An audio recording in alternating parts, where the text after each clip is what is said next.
Lockdown में town से घरे जिद करता रह तू सोते के जोरे। अरे दूर रहा।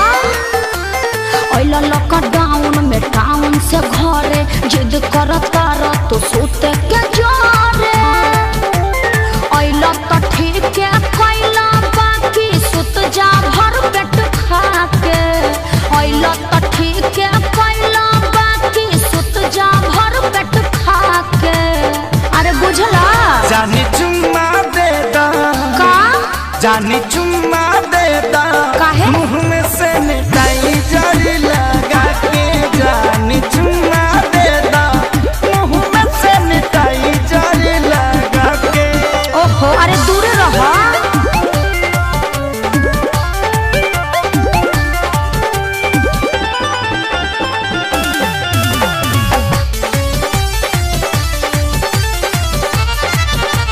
मिलल तनी छुट्टी आनी कसहु लुका के। अच्छा कटा करल आधा पेटा खा के।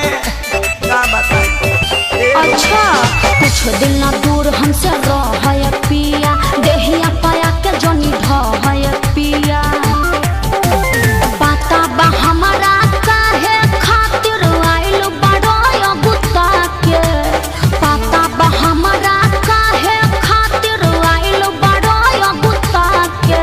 जौन सोचत बड़ा ना होई। जानी चुम्मा दे दा चुप रहा।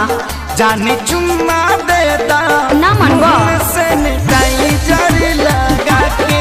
जानी चुम्मा दे दा मुँह में सैनिटाइजर लगा के। और जीत कहे पहले बड़ा।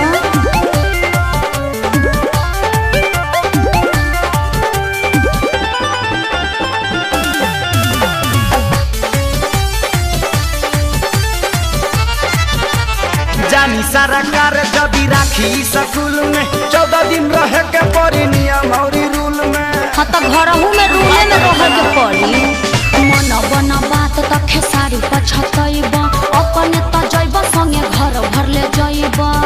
समझ में आइल। पवन धनंजय सोनू विकास रहायो भी डरा के।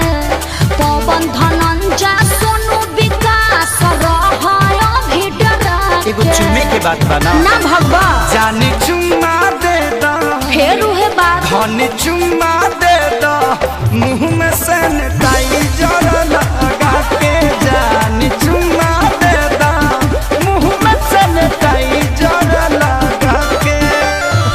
लॉकडाउन में टाउन से घरे जिद करता रह तू सोते के जोरे। तो ठीक है कैला बाकी सुत जा भर पेट खा के। तो ठीक है कैला बाकी सुत जा भर पेट खा के। अरे बुझला जानी चुम्मा दे दा का जानी चुम्मा दे दा काहे मुँह में सैनिटाइजर लगा